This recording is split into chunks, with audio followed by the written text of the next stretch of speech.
Dai, hai visto qualche argomento al freestyle? Oh, ok. Butta a ridere. Oh Torino laringoiatra, laringoiata, laringoiata, laringoiata. Oh Torino laringoiatra, laringoiata, laringoiata, laringoiata. Sono stato dallo Torino laringoiatra, mi ha detto c'hai la bocca come basta rhyme, vai da un foniatra. Anzi, siccome sei fuori di testa, vai da uno psichiatra che fa un po' di festa e ladra assieme a Freud che si tira cocaina sopra una Polaroid. Questa è storia, lo Torino laringoiatra, scatara, una roba per terra che sembra una munizione di guerra. Chi la afferra torna a casa senza mano, è strano questo Torino laringoiatra che va all'ospedale ma tagliano tutto e lui non può lavorare. Mi sembra normale, che vuoi che sia? Lo Torino laringoiatra come l'aereo vive in corsia, è tipo un messia ma ti tocca a cavaldonato non guardare mai in bocca, piuttosto ad una gnocca tu guardali lì dentro e poi con qualcos'altro tra l'altro facci centro. Se è così che vengo giù e mi concentro, lo Torino laringoiatra lo spavento, perché gli invento due rime nuove, gli sputo del catarro che lui non promuove. Lui dice, ma che razza di situazione?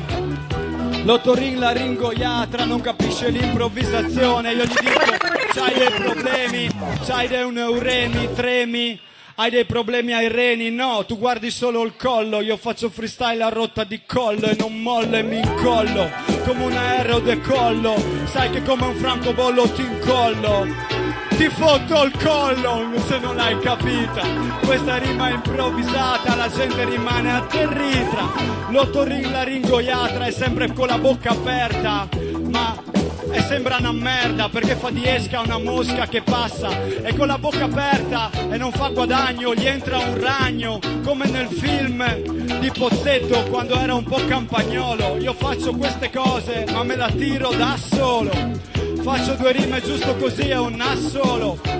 Lo Torino laringoiatra ha dei problemi di volo, perché quando gli si alza la pressione gli cala la mascella e va a farsi curare il tumore da Di Bella. Bella lì, gli dico io, tu hai dei problemi, lo Torino laringoiatra è sempre pieno di patemi, va in giro sempre con la bocca aperta come se fosse sempre stupito, in realtà ha dei problemi di udito, in realtà dovrebbe andare dal foniatra o dall'ottorino, ma lui è l'ottorino laringoiatra, fa tutte le cose insieme, gli viene pure bene. L'altro giorno ho aperto la bocca ma volevo ciucciarmi il pene. Oh, ditemi, non ho capito la sua intenzione. L'ottorino laringoiatra era dell'altra bande, per non dire altra generazione, ma non vorrei offendere nessun omosessuale né nessun gay. Non sono problemi miei, tanto non vado in ospedale e se sto male piango e non dico che ho male, quindi non c'è problema, tu non mi porterai dall'ottorino laringoiatra perché tanto non ci vado mai.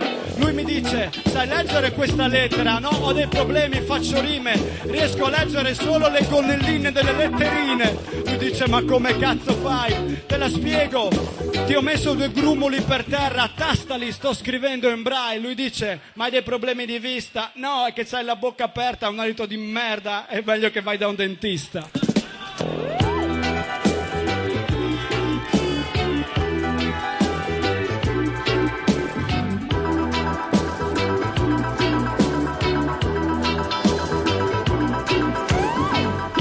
Giusto perché se non dico due parolacce non dite che ho fatto rap o che faccio rap, no? È tutto qua.